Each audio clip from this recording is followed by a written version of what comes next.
Olá, estudante, tudo bem? Eu sou o professor Tiago, seja muito bem-vindo a mais um vídeo aqui do Essência Educacional. Esse vídeo é sobre fenômenos ondulatórios, é a parte 1. Então vamos lá? Então nesse vídeo nós vamos falar sobre 4 fenômenos ondulatórios, tá? A difração, a interferência, a ressonância e a polarização. Então começando a falar aqui da nossa difração. Difração é um fenômeno em que uma onda, tá? Pode ser uma onda luminosa, uma onda eletromagnética, como a luz, ondas de rádio, etc. Ou pode ser uma onda mecânica, como o som. Tá? Quando uma onda ela está diante de uma fenda ou de um obstáculo, ela é capaz de atravessar esse obstáculo, de contornar esse obstáculo, tá certo? Ou quando ela passa pela fenda, a sua frente, que é plana, ela passa a ser circular e ocorre um alargamento da frente de onda ali depois de passar pela fenda. Eu sei que está um pouco abstrato, mas você vai ver que é bem simples com essa animação que a gente vai ver. Então dá uma olhadinha aqui. Você pode ver aqui na tela ao lado um gerador de luz. Esse gerador de luz basicamente é uma lanterna ou qualquer uma outra fonte de luz, tá certo? Então a gente vai emitir aqui uma luz azul. Você pode ver listras pretas e azuis, tudo bem? Isso representa máximos e mínimos de luz, tá certo? Então, repare também que essas listras elas são retas, elas são linhas retas, tá? A frente de luz plana.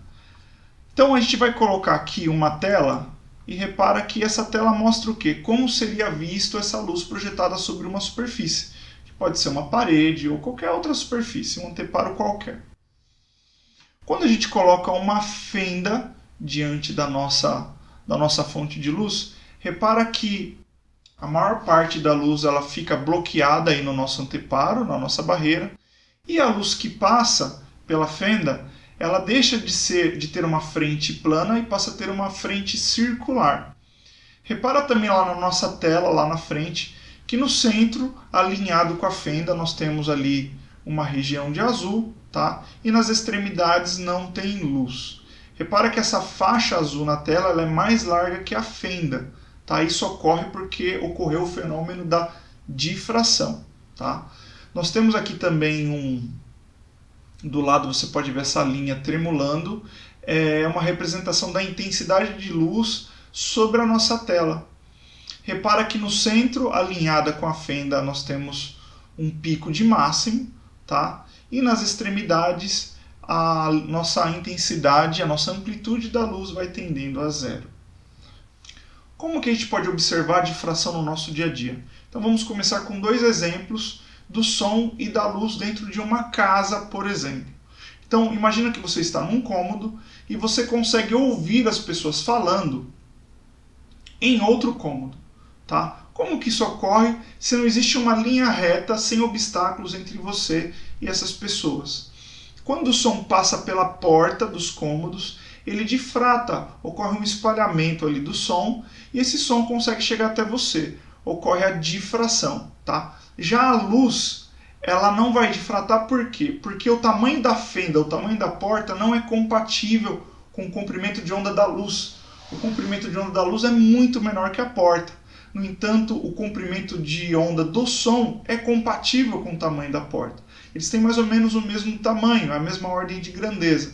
Então o som difrata numa porta, enquanto que a luz não. Um outro exemplo seria as ondas de rádio que saem de uma cidade, por exemplo, da cidade de Jundiaí, e chegam até a cidade de Campinas ou até a cidade de São Paulo, que está ali a mais ou menos 50 quilômetros de distância. Tá? No meio do caminho tem montanhas, edifícios, árvores, florestas, enfim. Não existe uma linha reta que ligue a antena emissora, tá, da onda de rádio até os aparelhos de rádio receptores no carro, no celular, numa casa, etc. Tá? Como que isso acontece? As ondas de rádio elas vão difratar, vai ocorrer difração no relevo e nos edifícios no meio do caminho. Ela tem essa capacidade de contornar os obstáculos. Tudo bem? Então agora passamos para o nosso segundo fenômeno ondulatório, ou seja, a interferência. Então, interferência é o fenômeno que ocorre quando duas ou mais ondas se encontram, gerando uma onda resultante igual à soma algébrica das perturbações de cada onda. Então, quando duas ondas concorrem por um lugar no espaço, e essas ondas têm a mesma natureza, tá? Se são duas ondas mecânicas ou se são duas ondas eletromagnéticas, vai ocorrer o fenômeno da interferência. E essa interferência ela pode ser construtiva, quando a onda resultante ela tem uma amplitude maior do que as duas ondas individualmente. Ou ela pode ter uma interferência destrutiva quando a amplitude resultante fica menor ou até nula, tá? Então a gente vai ver também numa animação como que funciona esse fenômeno da interferência. Vamos lá? Então você pode ver aí uma corda amarrada a um oscilador, tá? Essa janela representa que a nossa corda ela é infinita, tá? Então quando você emite aqui um pulso, colocar em velocidade normal, esse pulso vai embora aí e não volta mais. Tudo bem? Então agora a gente quer uma extremidade solta. Repara o que acontece quando a nossa onda na corda ela atinge a uma extremidade que está solta, tá? Ocorre uma reflexão e ela volta com a mesma fase. Ou seja, se essa perturbação for para cima, a onda volta para cima, e se a perturbação for para baixo, a nossa onda ela vai voltar também com a fase para baixo, com a sua amplitude para baixo. Tudo bem? Já se nós tivéssemos uma extremidade fixa, repara que a nossa onda ela vai e volta com a sua fase invertida, tá? Com uma oposição de fase. Então ela foi com uma crista para cima e voltou para baixo aí.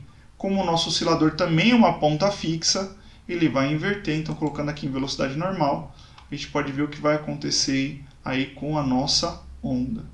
Tudo bem? Então a gente quer uma extremidade solta. Nós vamos emitir duas ondas, tá? E a gente vai observar como essas ondas interagem entre si. Então vou colocar em velocidade lenta e vou tentar pausar no momento exato da interferência.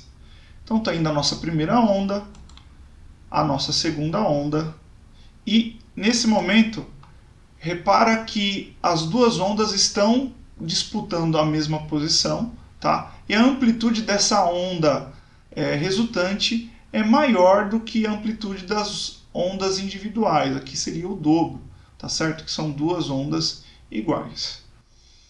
Então, dando play aqui, percebe que agora as nossas ondas estão em oposição de fase, tá? Essa daqui da direita para cima, a da esquerda para baixo. E vamos tentar pausar no momento exato que ocorre a interferência destrutiva. A gente não conseguiu, mas a gente vai tentar de novo, tá? Então aqui vai ser interferência construtiva, tá? Elas têm a mesma fase. E agora vamos tentar pegar uma interferência totalmente destrutiva. Quase conseguimos, mas eu acho que já deu para entender a ideia, tá? Quando duas cristas estão em oposição de fase, tá? A gente subtrai uma da outra e o resultado final é o resultado dessa subtração. E quando elas estão concordando as fases, ou as duas para cima ou as duas para baixo, a amplitude se soma, tá? Tendo aí uma interferência construtiva. Tudo bem? Vamos ver como isso aconteceria aqui se tivéssemos, no caso, duas fendas e não uma fenda só. Repara aqui de novo que o nosso máximo está alinhado com a nossa fenda, né? Temos aqui um único pico de máximo. Então, com duas fendas, olha só o que vai acontecer.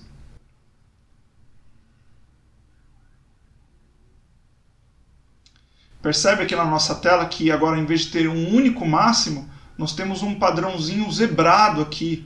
Um cor sim, cor não, cor sim, cor não. Tá certo?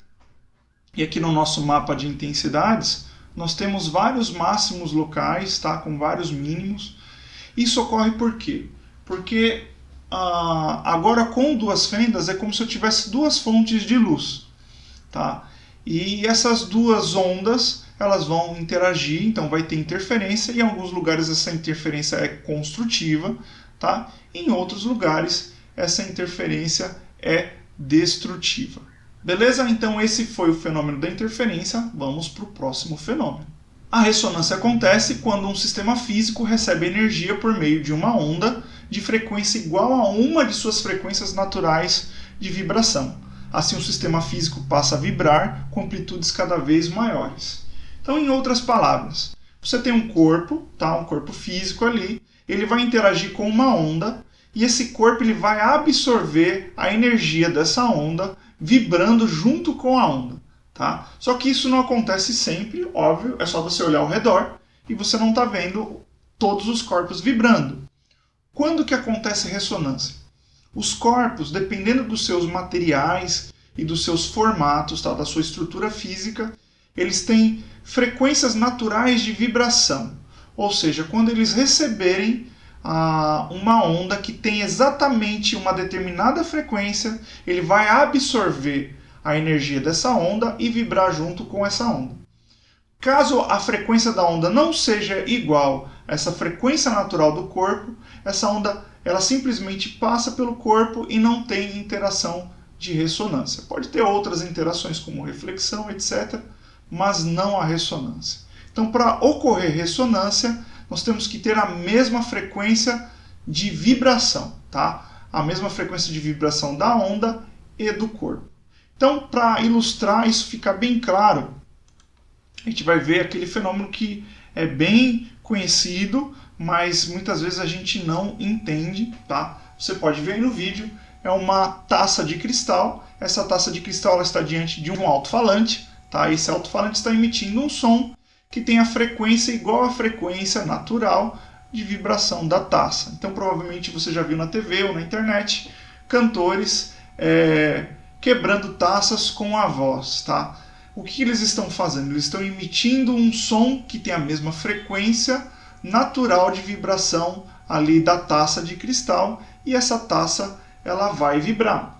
Um outro exemplo do nosso dia a dia, que com certeza você já fez, é aquecer um alimento no forno de micro-ondas, tá? Então o forno de micro-ondas ele vai emitir micro-ondas que são ondas eletromagnéticas e essas ondas do forno elas têm exatamente a mesma frequência de vibração da água, tá? Então quando a água do alimento ela absorve as micro-ondas, as moléculas da água ficam mais agitadas, tá? E a agitação molecular é a própria energia térmica, fazendo com que a temperatura dos corpos ali dentro sejam aumentadas.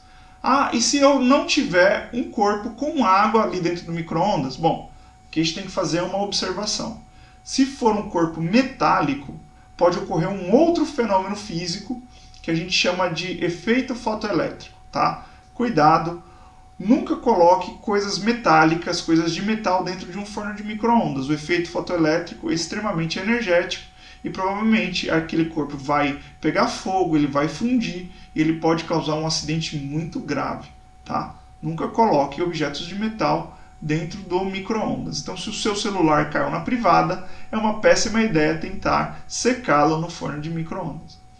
Agora, se você coloca um outro objeto que não é de metal, como um copo de vidro, ou uma caneca de porcelana ou um prato de cerâmica vazios, sem nenhum alimento com água, você pode deixar ali alguns minutos, tá? E ao retirar o seu objeto dali de dentro, o seu copo ou o seu prato, você vai perceber que eles estão a temperatura ambiente.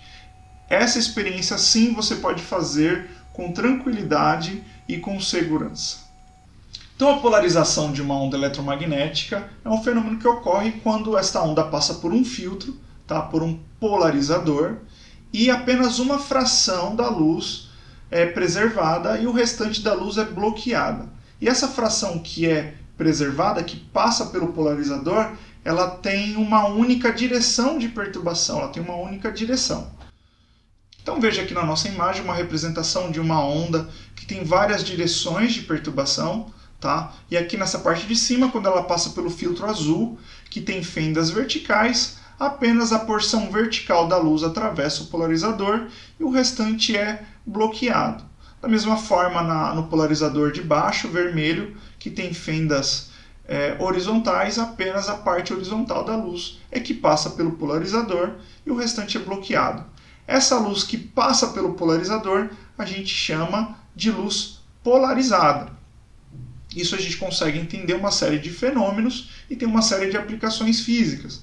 Por exemplo, na fotografia, quando um fotógrafo quer tirar uma foto que tem em um ambiente que tem muita luminosidade, tá? Por exemplo, em alto mar, durante o dia, com as oscilações ali da água do mar, o sol reflete na água em várias direções, fazendo com que a fotografia fique muito cheia de luz, muito cheia de reflexo.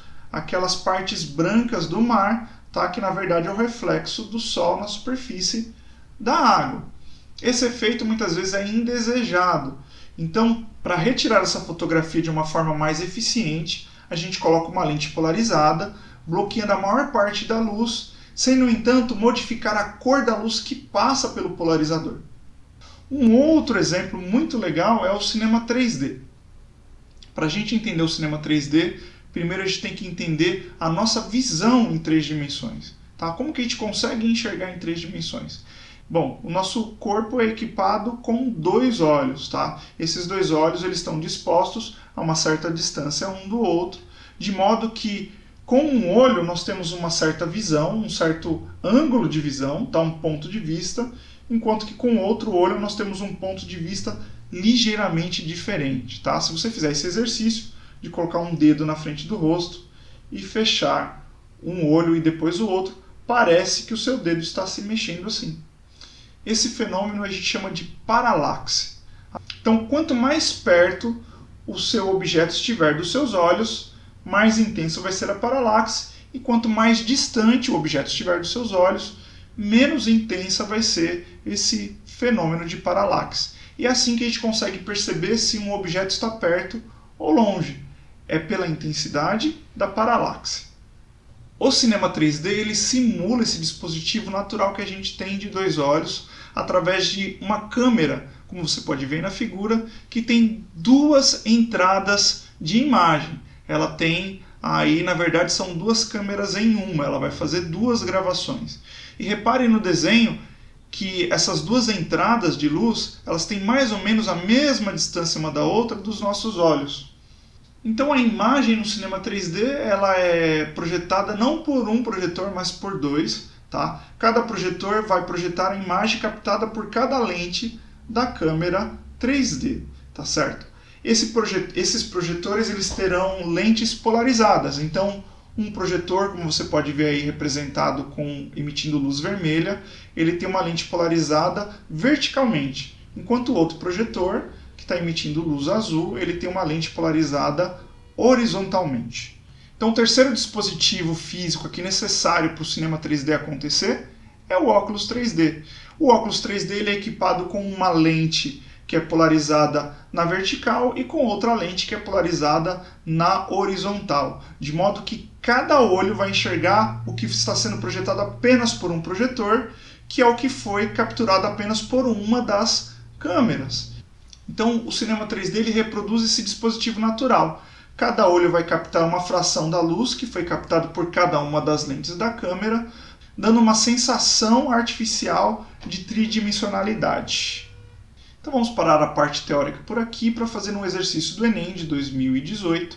O exercício diz assim: nos manuais de instalação de um equipamento de som, há o alerta aos usuários para que observem a correta polaridade dos fios ao realizar as conexões das caixas de som. As figuras ilustram o esquema de conexão das caixas de som de um equipamento de som mono, no qual os alto-falantes emitem as mesmas ondas. No primeiro caso, a ligação obedece às especificações do fabricante, e no segundo, mostra uma ligação na qual a polaridade está invertida. Ok, então como a gente pode ver aí no desenho, a gente tem um equipamento com 2 caixinhas de som. Então no lado esquerdo, na polaridade correta, está lá a caixa de som esquerda E, com o positivo no positivo, o negativo no negativo e o direito ligado da mesma forma. A segunda ligação, que tem ali a legenda polaridade invertida, a caixa esquerda ela está ligada corretamente. Tá? Positivo no positivo, negativo no negativo, no entanto a caixa direita está com a polaridade invertida. Tá? O que vai acontecer? A caixa direita vai emitir ondas sonoras em oposição de fase em relação à caixa esquerda. Então isso nos dá como alternativa correta a alternativa E, que diz: o alto-falante E emite ondas sonoras em oposição de fase às emitidas pelo alto-falante D, provocando o fenômeno de interferência destrutiva nos pontos equidistantes aos alto-falantes. Então a gente fica por aqui. Muito obrigado pela sua companhia. Não deixe de fazer os exercícios da plataforma e até a nossa aula 7 sobre reflexão e refração. Falou!